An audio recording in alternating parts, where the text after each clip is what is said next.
अस्सलामुअलैकुम दोस्तों, मेरा नाम हमजा खान है और आप देख रहे हो आपका अपना चैनल मल्टी इलेक्ट्रिकल टेक्नोलॉजी।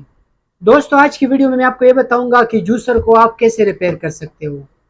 यहाँ पर आप देख सकते हो दोस्तों, ये हमारे पास एक जूसर आया हुआ है और इसमें मसला ये है कि ये तो किसी टाइम ये ठीक चलता रहता है और किसी भी टाइम ये रुक जाता है।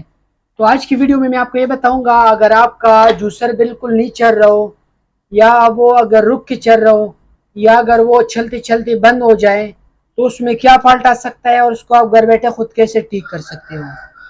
तो यहाँ पर आप देख सकते हो दोस्तों, ये हमारे पास एक जूसर मशीन मौजूद है। थोड़ा करीब करना यार। यहाँ पर आप देख सकते हो, ये हमारे पास एक जूसर है और इसमें मसला ये है कि ये किसी टाइम ठीक चलता रहता है और किसी टाइम ये जो है ना रोक के चलता है। अभी मैं इसको ऑन करता हूँ और आपको दिखाता हूँ।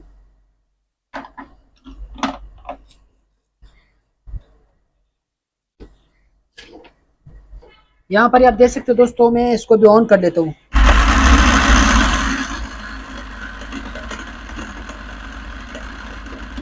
यहाँ पर आप देख सकते हो दोस्तों, ये मतलब अभी स्लो चलता है और जैसे इसके ऊपर लोड आता है तो ये किसी भी टाइम जो है ना रुक जाता है। और कस्टमर का ये भी कहना है कि हमजा भाई, इससे एक दफ़ा बहुत ज़्यादा स्मेल आया था।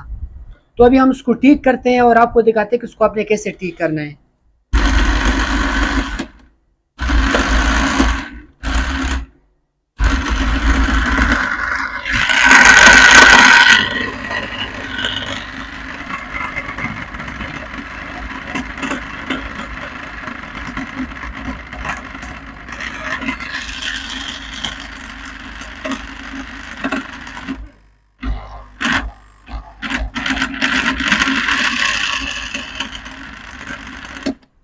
यहाँ पर दोस्तों, आप लोगों ने देख लिया कि हमारा ये जो जूसर मशीन है ना, ये रुक के चलता है और जब इसके ऊपर लोड आते हैं तो वो बिल्कुल चलता नहीं है। तो अभी मैं उसको खोलता हूँ और आपको दिखाता हूँ। इसमें से इस जग को मैंने खोल दिया। सबसे पहले आपने ये जो बुश है ना, इसको चेक कर लेना है। ये वाला बुश अगर ख़राब हो तो तब भी आपका जूसर जो है ना वो रुक के चलेगा, ठीक है ना। या किस टाइम वो झटके लगवाएगा उसके बाद भी ये नहीं चलेगा। तो सबसे पहले आपने ये जो बुश है ना उसको अच्छी तरीके से चेक कर लेना है। लेकिन इसका ये जो बुश है, ये जो रबड़ है, ये भी ठीक है और ये जो बुश है ना, ये भी इसका ठीक है। यहाँ पर आप देख सकते हो, ये भी इसका ठीक है। तो अभी उसको हम अंदर से खोलते हैं और आपको दिखाते हैं। तो इसको हम यहाँ से खोल लेंगे। यहाँ पर ना एक दो तीन यहाँ पर स्क्रू लगे हुए हैं। तो मैं इसको जल्दी जल्दी से खोलता हूँ और उसके बाद आपको बताता हूँ।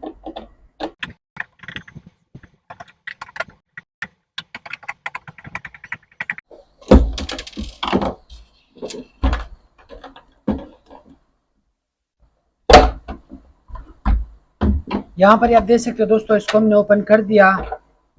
सबसे पहले हम इस तरह करेंगे, सबसे पहले हम इसकी कार्बन चेक करेंगे। अच्छा दोस्तों, अगर आपका जूसर बिल्कुल नहीं चल रहा हो, मतलब आपने जैसे आप शू लगाते हो तो आपका जूसर बिल्कुल चलता नहीं है, तो सबसे पहले आपने इसका ये जो मेन वायर है इसको चेक कर लेना है। आपने ये वाला वायर और ये वाला वायर, इन दोनों को आपने खोल लेना है और इसको आपने आपस में शॉर्ट करके ना इस वायर को आपने सीरीज में लगा लेना है। या अगर आपके पास कोई बल्ब वगैरह है तो आप एक वायर ये वाला और एक ये वाला, इन दोनों को आप बल्ब के साथ लगा के चेक कर सकते हो। सबसे पहले आपने ये जो वायर है इसको अच्छी तरीके से चेक कर लेना है।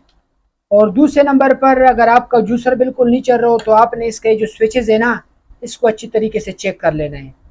अगर इसमें कोई भी स्विच ख़राब हो तो तब भी हमारा जो जूसर है वो वर्किंग नहीं करेगा।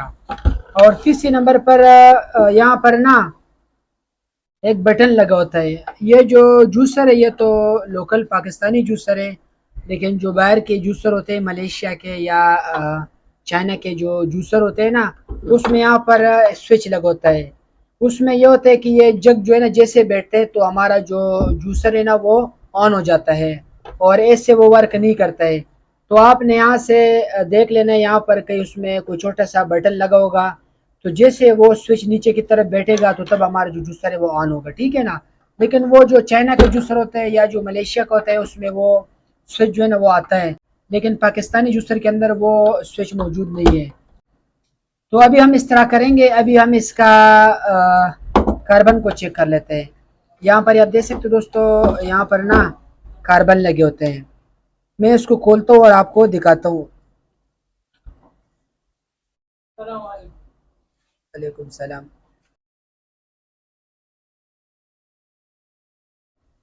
तो यहाँ पर ये आप देख सकते हो दोस्तों, इसके अंदर ये कार्बन लगा हुआ है, ये आप देख सकते हो। अगर ये वाला कार्बन ख़राब हो तो तब भी हमारा जो जूसर है ना वो रोक के चलेगा। यहाँ पर ये आप देख सकते हो दोस्तों, इसमें से मैंने कार्बन को उतार दिया। तो सबसे पहले हम इस तरह करेंगे, सबसे पहले हम इसका कार्बन को चेंज कर लेंगे। ज़्यादातर मोस्टली इसमें कार्बन का इशू होता है, तो इसका कार्बन को हम चेंज कर लेंगे तो हमारा जो मसले हल हो जाएगा। अच्छा, ये जो कार्बन है ना ये आपको मार्केट से इजीली मिल जाता है। जो हार्डवेयर वाले शॉप होते हैं ना उनके पास ये इजीली मिल जाता है, या जो जूसर वाले शॉप होते हैं उनके पास भी इजीली मिल जाता है।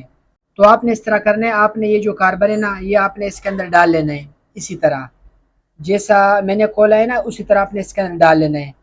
तो आपका जो मसले वो हल हो जाएगा। अगर उसके बाद भी आपका मसला हल नहीं हुआ और आपका जूसर कभी कभार यहाँ पर स्पार्किंग कर रहा होता है, या वो रोक के चलता है, या वो जब इसके ऊपर लोड आते हैं तो वो बंद हो जाता है, तो उसका फिर ये जो अंदर वाला हार्डमेचर है ना ये मोटर ये ख़राब हो सकता है।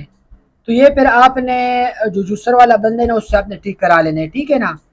तो अभी इसका ये जो कार्बन है ना इसको मैं इसके अंदर चेंज कर लेता हूँ और हमारा मसला हल हो जाएगा। अगर इसके बाद भी हमारा मसला हल नहीं हुआ तो फिर ये जो हम हार्डमेचर है ना ये हार्डमेचर इसको हम जूसर वाले से रिवाइंड करवाएंगे, या इसको हम उसके ऊपर वो फिलिंग करते हैं ना, जो वो इस हार्डमेचर के ऊपर फिलिंग करेगा तो हमारा जो जूसर मशीन वो ठीक हो जाएगा। तो मुझे उम्मीद है दोस्तों कि यहाँ तक आप लोगों को अच्छी तरीके से समझ में आ गया होगा और मैंने आपको स्टेप बाय स्टेप समझा दिया। दोस्तों अगर वीडियो अच्छी लगी तो वीडियो को जरूर लाइक करें, और अगर आप लोगों के जहन में कोई किस्म का सवाल हो तो आप हमसे कमेंट बॉक्स में पूछ सकते हो। अंजामी को दे इजाज़त, दुआ में याद रखिए। अल्लाह हाफिज़।